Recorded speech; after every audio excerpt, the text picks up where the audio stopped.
दोस्तों नमस्कार। दोस्तों मेरा नाम है धर्मवीर जारवाल। दोस्तों जब से प्रधानमंत्री नरेंद्र मोदी की सरकार आई है तब से लेके आज तक तमाम नेता, राहुल गांधी हो, अरविंद केजरीवाल हो, तेजस्वी यादव हो या अखिलेश यादव हो, तमाम बड़े नेता ये इल्जाम प्रधानमंत्री मोदी और भारतीय जनता पार्टी पर लगाते आ रहे हैं कि मोदी सरकार लगातार लोकतंत्र की हत्या कर रही है। और ऐसा होता हुआ दोस्तों दिखता भी है, क्योंकि जिस तरीके से देश के बड़े बड़े राजनेताओं को राजनीति छोड़ने पर मजबूर किया जा रहा है, जो राजनीति नहीं छोड़ रहे उनको भी ईडी, सीबीआई, पुलिस इनके डर से या तो जेल में डाला जा रहा है या फिर उनको भारतीय जनता पार्टी में मिलाया जा रहा है। और दोस्तों कुछ ऐसे भी नेता हमारे यहाँ जो प्रधानमंत्री मोदी के खिलाफ लड़ने की कोशिश कर रहे हैं या खड़े होने की कोशिश कर रहे हैं, तो उनको खड़े ही नहीं होने दिया जा रहा है, यहाँ तक कि उनको किसी न किसी तरीके से बिठा दिया जा रहा है। दोस्तों आप सभी जानते ही हैं श्याम रंगीला एक मशहूर कॉमेडियन है जो कि प्रधानमंत्री नरेंद्र मोदी की हूबहू आवाज़ निकालते हैं। ये प्रधानमंत्री मोदी की इतनी ज़बरदस्त मिमिक्री करते हैं कि कहीं ना कहीं प्रधानमंत्री मोदी भी इनकी आवाज़ सुनकर इनके फैन हो गए होंगे। दोस्तों आप सभी जानते हैं कि जो श्याम रंगीला जी ये वाराणसी से प्रधानमंत्री नरेंद्र मोदी के खिलाफ निर्दलीय चुनाव लड़ने जा रहे हैं और पिछले 3-4 दिन से ये लगातार नामांकन करने की कोशिश कर रहे हैं, पर ये नामांकन फॉर्म जमा ही नहीं करा पा रहे हैं। दोस्तों आज उन्होंने मीडिया से बात करते हुए एक पोस्ट भी अपने ट्विटर अकाउंट पर उन्होंने साझा की, जिसमें उन्होंने लिखा कि आज लोकतंत्र का गला घुटते अपनी आंखों से देखा है। मैं नेता नहीं हूँ, कॉमेडियन हूँ, फिर भी नामांकन दाखिल करने निकला था। सोचा जो होगा देखा जाएगा, परंतु जो हो रहा है ये ना कभी सोचा था और ना देखा था। प्रस्ताव भी था, फॉर्म भी भरा हुआ था, पर कोई लेने को तैयार ही नहीं था। खैर कल फिर से कोशिश करेंगे। दोस्तों ये कहना है हमारे श्याम रंगीला जी का, जो कि नरेंद्र मोदी के खिलाफ चुनाव में लड़ने की तैयारियां कर रहे हैं। दोस्तों जैसे कि हमने शुरू में भी बताया कि प्रधानमंत्री नरेंद्र मोदी और भारतीय जनता पार्टी उनके खिलाफ खड़े होने वाले तमाम नेताओं को या तो बिठा दे रही है या फिर जेल का रास्ता दिखा रही है, और जो इन दोनों से नहीं मान रहा तो उनको भारतीय जनता पार्टी में शामिल कर रही है। दोस्तों इस तरीके का लोकतंत्र की हत्या करना एक सरासर गलत है, और जिस तरीके से भारतीय जनता पार्टी और प्रधानमंत्री मोदी पर इल्जाम लगाया जा रहा है कि इस बार अगर भारतीय जनता पार्टी जीतती है तो शायद देश से संविधान ही खत्म कर दिया जाएगा। खैर ये तो आने वाला समय बताएगा, आने वाले चुनाव के रिजल्ट बताएंगे क्या होता है, परंतु अभी फिलहाल श्याम रंगीला और तमाम विपक्ष ये बातें बोल रहा है। दोस्तों क्या कुछ कहा है श्याम रंगीला ने मीडिया से बात करते हुए, आप भी देखिए इस वायरल वीडियो में। और इस वीडियो के बारे में खास तौर से प्रधानमंत्री नरेंद्र मोदी को लेके, भारतीय जनता पार्टी को लेके, चल रहे इलेक्शन 2024 के चुनाव को लेकर आप लोग क्या सोचते हैं? हमारा क्या किसी का ही नहीं हुआ, नामांकन ले ही नहीं रहे हैं, किसी का नामांकन नहीं ले रहे हैं। गेट बंद कर दिया, 3 बजे गेट बंद कर दिया गया, उससे पहले किसी को अंदर घुसाया नहीं गया, बस इतना ही हुआ है। चुनाव आयोग बहुत परेशानियों के बाद भी मतलब मैं तो फिर भी कम परेशानियों में। मैं तो 12:30 बजे 1 बजे गया था वहाँ पे, मैंने तो उनको रोते हुए देखा है। जो सुबह 8 बजे वहाँ पे लाइन में लगे थे उनको रोते हुए देखा हमने। जो निर्वाचन अधिकारी हैं उनसे भी सवाल आप पूछ रहे हैं कि जो है 4 दिन में जो किसी भी प्रत्याशी को जो फार्म नहीं मिल रहा, किसी प्रत्याशी को नामांकन भी नहीं हो पा रहा है। अधिकारियों से कि हमें अधिकारी स्माइल कर रहे हैं सर, अधिकारी कह रहे हैं आप समझिए बात को। किसी निर्वाचन अधिकारी से हम समझ रहे हैं, अधिकारियों ने कह दिया, अधिकारी से भी आप लोगों ने पूछा। लोकतंत्र का गला घुटते मैंने देखा है। हत्या भी नहीं हुई है, मैं कह रहा हूँ हत्या तब होती है जब बिल्कुल खत्म हो जाता है। गला घुट रहा है, गला घुटते मैंने देखा हुआ। ये जो ट्वीट किया था उसको आप सच सामने मान रहे हैं? मेरे ट्वीट को झूठा ही नहीं, मैं झूठ क्यों बोलूंगा। ट्वीट में मैंने लिखा था, पहले ये प्रस्तावक मांग रहे थे, मैंने ये बोला था।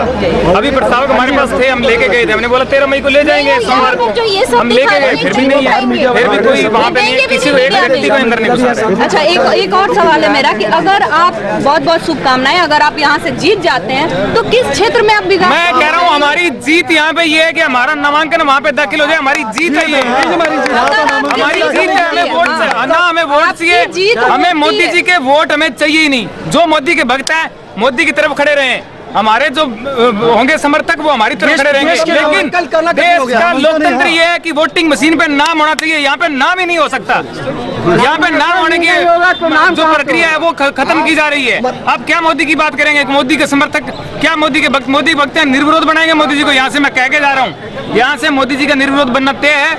लोग नामांकन उठा लेंगे, पर्चा उठा लेंगे। मैंने बोला कि मैं नहीं उठाऊंगा किसी का पर्चा। यहाँ पे 3 बज गए, एक भी कोई अंदर नहीं गया, सिर्फ अजय राय जी अंदर गए थे बीच पुलिस में आए थे वो, और वो अंदर गए और वो बाहर चले गए। उसके अलावा कोई नहीं गया। और हमारी आंखों के सामने जो रूम है उसके बाहर 3 लोग खड़े हुए थे वेटिंग में, और वो तीनों लोग 2 घंटे तक खड़े ही रहे। इसके बाद में 3 बजे तक तो उन्होंने बोला, पुलिस वालों ने सबने, कि आप सहयोग कीजिए, आपका पूरा नामांकन होगा। जैसे ही 3 बजे गेट बंद हो गया, बोल दिया कि आप जाइए, अब कुछ नहीं हो सकता है। तो कुल मिला के बात ये है कि मैंने अपनी आंखों से लोकतंत्र की हत्या होते देखी है, हत्या हो ही रही है, ये मैंने अपनी आंखों से देखी है, अपने शरीर से महसूस किया है। वहाँ पे लोग रो रहे हैं, वहाँ पे लोग चिल्ला रहे हैं, वहाँ पे प्यार से बात कर रहे हैं, गुस्से से बात कर रहे हैं, फिर रो रहे हैं। पानी पीने को वहाँ पे नहीं है किसी के पास। भूखे लोग हैं, सुबह सुबह 8 बजे आए हुए लोग हैं, भूख लगी है लोगों को, प्यास लगी है, फिर भी बिना देखे वो लोग कह रहे हैं एक बार सर, ऐसे नहीं कह रहे हैं कि मेरा ले लीजिए नामांकन, कह रहे हैं सर 2 लोगों को तो अंदर घुसाइए, 2 लोगों को सर, एक को तो अंदर करिए सर, एक को ले जाइए सर। 3 घंटे हो गए, एक भी नहीं गया कोई। तो कुल मिला के बात ये है कि नामांकन जो भी प्रक्रियाएं हैं वो सब जो है सोची समझी तरीक़ों से चल रही है कि किसका नामांकन लेना है, किसका नहीं लेना है। और मैंने ये चीज़ देखी कि अंदर जो अधिकारी सब लोग खड़े हैं सब मुस्कुरा रहे हैं, मतलब कोई गुस्सा कर रहा है तो भी मुस्कुरा रहे हैं, आराम से प्यार से बात कर रहा है तो भी मुस्कुरा रहे हैं, मतलब वो मुस्कुरा रहे हैं। और मुझे लगता है कि उनकी मजबूरी है, मजबूरी के अलावा कर ही क्या सकते हैं, मुस्कुराना उनकी मजबूरी है। कुछ तो उनके मन में भी आ रहा होगा देख करके। कुल मिलाकर के बात ये है कि आज का दिन 13 मई का जो दिन है हमारा, 10 मई का भी खराब गया था, 13 मई का भी खराब गया है। अब हमें ये नहीं पता है कि हम क्या करेंगे, लेकिन हमारा मन ये था कि 13 मई को नामांकन करेंगे। लोग कह रहे हैं हमारे पास प्रस्तावक नहीं है। अरे ये मेरे पास नहीं होंगे प्रस्तावक, ये लोग खड़े हैं इनके पास क्या प्रस्तावक नहीं है? ये प्रस्तावक जो अंदर खड़े हुए सुबह से भूखे प्यासे, क्या ये प्रस्तावक नहीं है? कोई दिमाग खराब है किसी का जो अंदर खड़े हुए बिना प्रस्तावकों के? तो मैं ये कह रहा हूँ, आप किसी भी पार्टी से हो, आप किसी के भी समर्थक हो, आप आंखें खोलिए, आप देखिए यार लोकतंत्र की हत्या हो रही है, वो देखिए आप प्लीज। जो ठास के आवाज़ बंद हो रही है हमारी, लेकिन हम बंद होने नहीं देंगे। लोगों का प्यार मेरे साथ इतना है, लोगों का जोश और जुनून जो है ना वो मेरे साथ है, वो ताकत बन के मैं महसूस करता हूँ कि मेरे में ताकत है अभी भी। 14 तारीख का दिन हमारे पास है, हम जैसे तैसे प्रक्रिया करके 14 तारीख को मोदी जी नामांकन कर रहे होंगे, लेकिन हम भी पूरी कोशिश करेंगे कि 14 को नामांकन हो। तो आज के दिन की ये प्रक्रिया है, ये देशवासियों के सामने है। मेरा अगर नामांकन होता, मैं यहाँ पे 20 दिन बहुत कुछ करने वाला था, बहुत कुछ करता, मैं लोगों तक पहुँचाता अपनी आवाज़। लेकिन फिर क्या नामांकन नहीं होगा तो श्याम जी बनारस का रोड छोड़ देंगे, बनारस से वापस चले जाएंगे? नहीं, बिल्कुल नहीं जाएंगे, बिल्कुल नहीं जाएंगे। क्यों जाएंगे?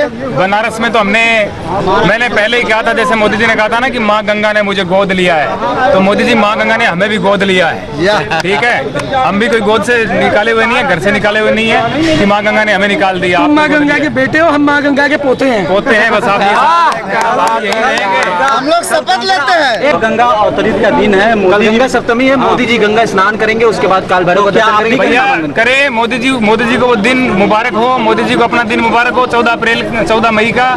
हमें तो ना तो 10 मई है हमारे लिए, हम तो ये ऐसा है कि अगर किसी भी समय हमारा अंदर पर्चा दाखिल हो जाता, हमारे लिए गंगा स्नान वही था, क्योंकि लोकतंत्र की जो गंगा है ना वो वहाँ तो वो मेली कर रहे हैं, हाँ वो पवित्र कर रहे हैं, हमारे लिए वही गंगा स्नान था। उसके बाद और मेरे को 4 दिन हो गए आज वाराणसी आए हुए, मैंने कभी कोई मीडिया से बात नहीं करी। सबसे मेरी बात हो रही थी कि मैं आऊँगा बात करूँगा, नहीं करी। मैंने कहा एक बार नामांकन दाखिल हो जाए, ये प्रक्रिया पूरी हो जाए, उसके बाद बात करूँगा, उसके बाद ही गंगा में स्नान करूँगा, लेकिन नहीं हुआ।